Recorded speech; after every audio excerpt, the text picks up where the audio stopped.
Pelantikan Presiden terpilih Prabowo Subianto dan Wakil Presiden terpilih Gibran Rakabuming Raka akan dilakukan melalui ketetapan Majelis Permusyawaratan Rakyat atau TAP MPR.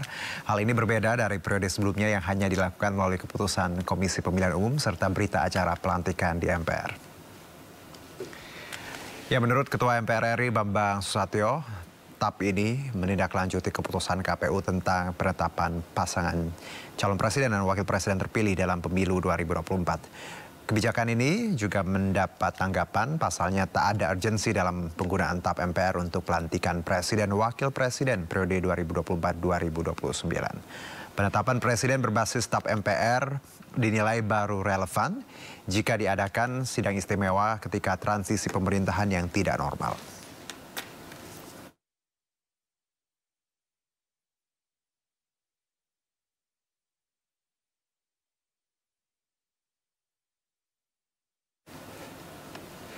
Ya, pelantikan Presiden terpilih 2024 Prabowo Subianto dan Wakil Presiden Gibran Rakabuming Raka akan menggunakan mekanisme baru yaitu melalui ketetapan TAP MPR.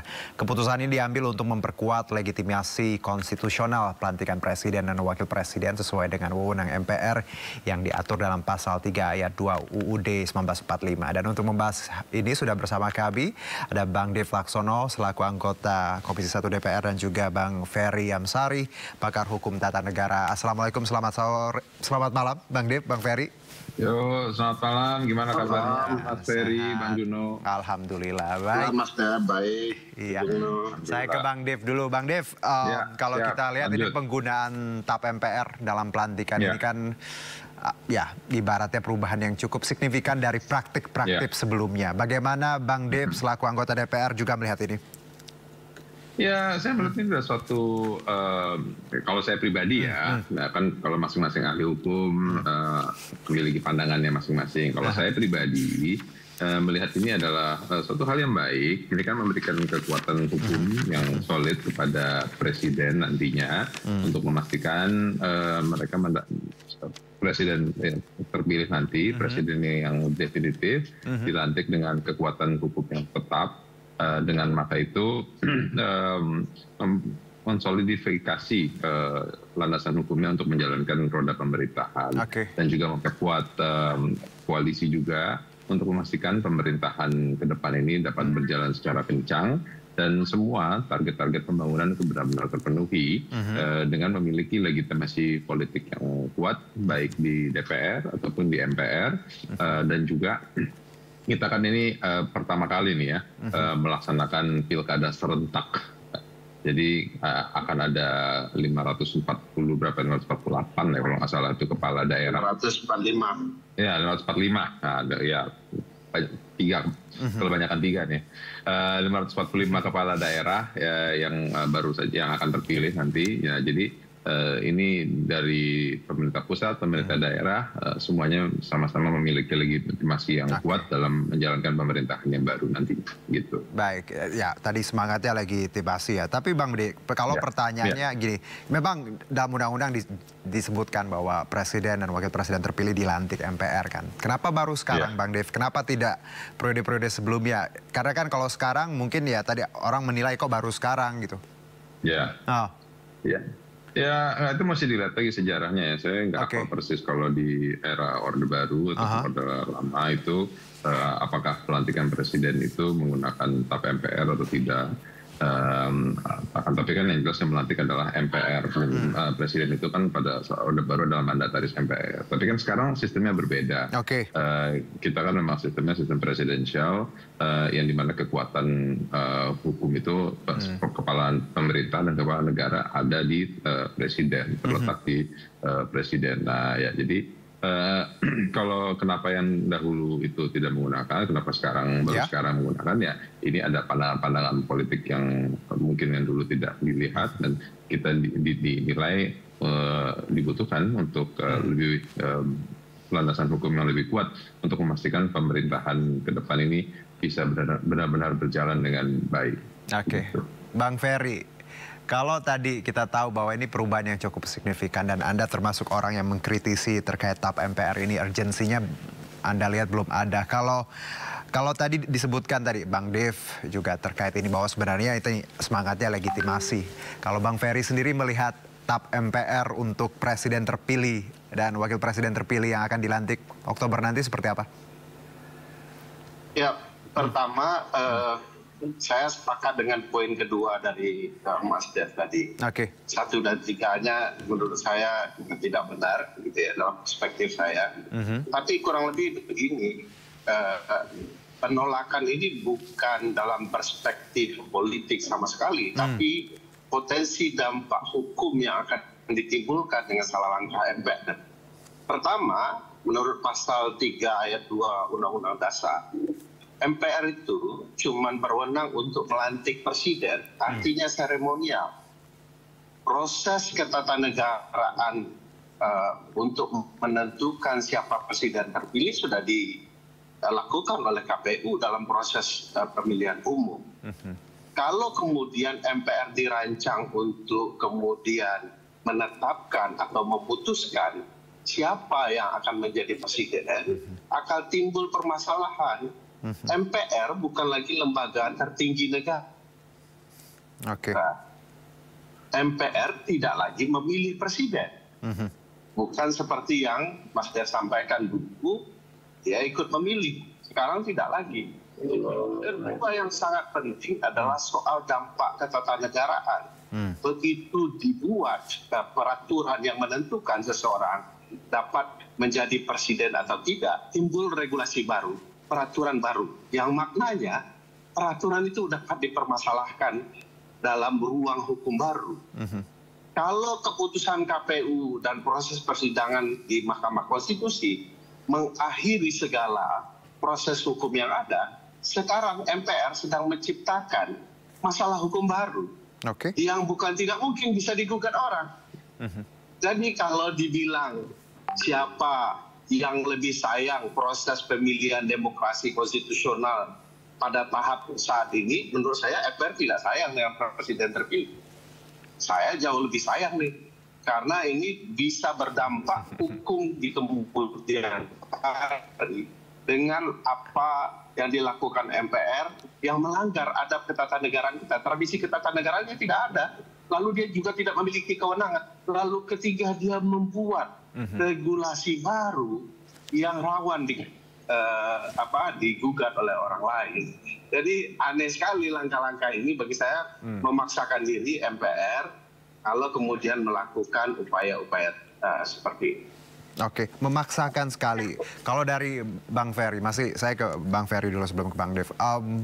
Kalau tadi kan memang komentarnya atau analisanya bukan dari sisi politik ya, lebih ke dampak dari ketatanegaraan. Tapi kalau Anda melihat TAP ini ya dilakukan seperti itu, plannya seperti itu dan juga dampaknya, tidak salah dong kalau banyak orang berpikir bahwa ini juga ada hal-hal tertentu atau masuk tertentu, Bang Ferry?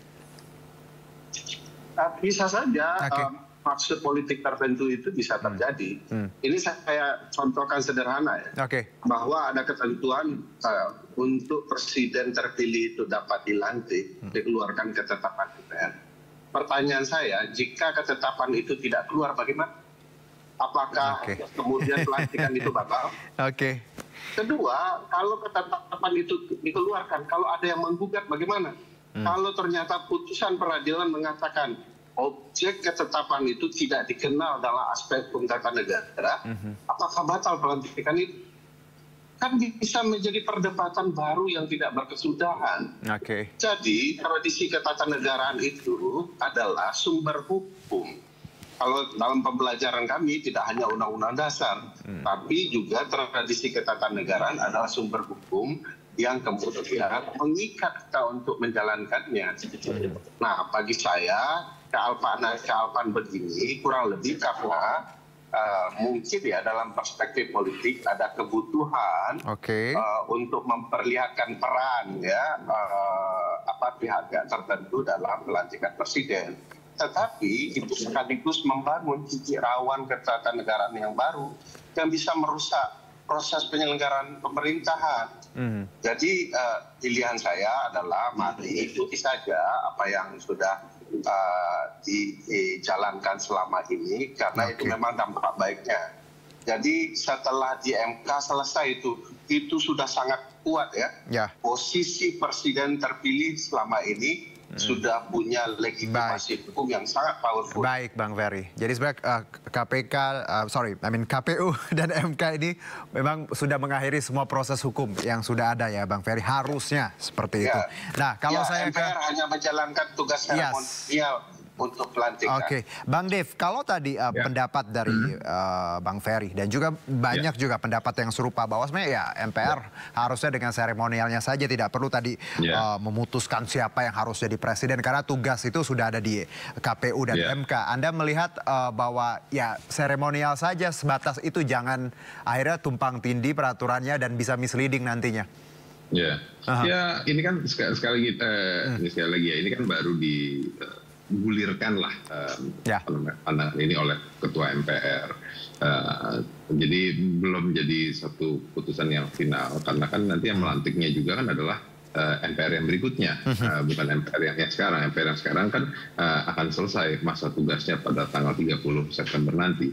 Nah, bila mana seluruh fraksi menyetujui dan diputuskan apakah misalnya perlu dibuat panitia ad hoc dulu untuk membuat ketetapannya, keputusannya, dan baru nanti kita jalankan. Nah, jadi sebelum ini kita berdiskusi lebih jauh, ya tunggu saja dulu keputusannya ketika MPR baru sudah dilantik, dan kita lihat pimpinan MPR yang baru nanti bagaimana memutuskan bersama-sama dengan pemerintah. Gitu. Jadi belum tentu terjadi ya Bang Dev, bisa berubah? Ya kan ini kan masih baru akan baru di pembahasan awal. Tadi kan baru sidang terakhir MPR ya. Nah, tadi sudah disampaikan, digulirkan. Nah, bila mana sudah disepakati oleh semua fraksi, dan baru akan menjadi satu keputusan yang final. Gitu.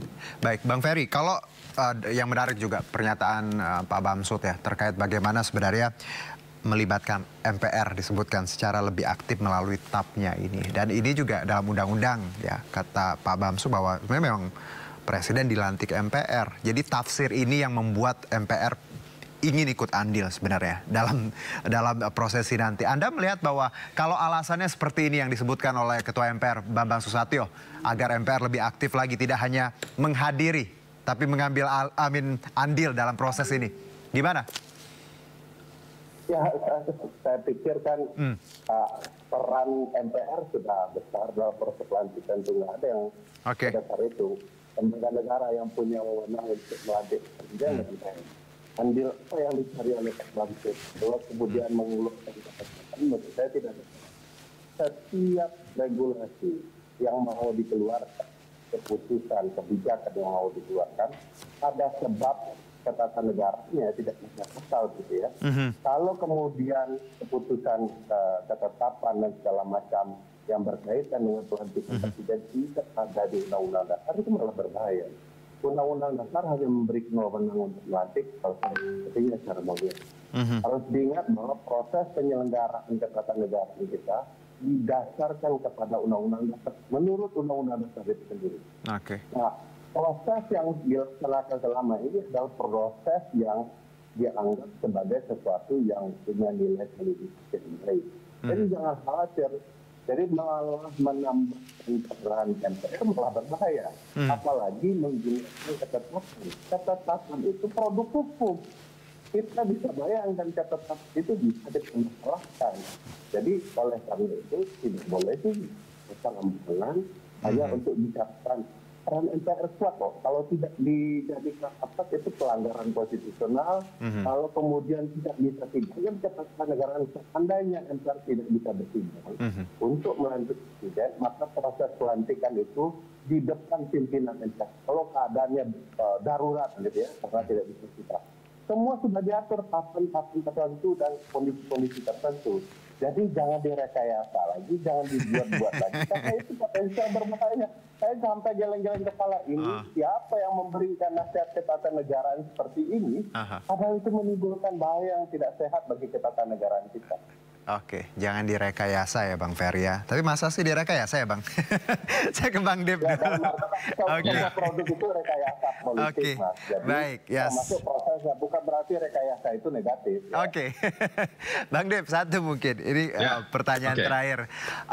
Ya, memang nanti akan dibahas, digulirkan. Apakah Bang Dev juga dan teman-teman nanti di Senayan juga akan mendengarkan pertimbangan-pertimbangan seperti Bang Ferry dan teman-teman pakar hukum tata negara juga terkait ini? Ya, saya juga belum memahami secara detail prosesnya gimana. Kenapa? Karena ini kan apakah dibahas di MPR atau dibahas di pimpinan atau perlu dibuat dikaji lebih dalam. Cuma kan masalah waktunya kan hanya mepet. Ya.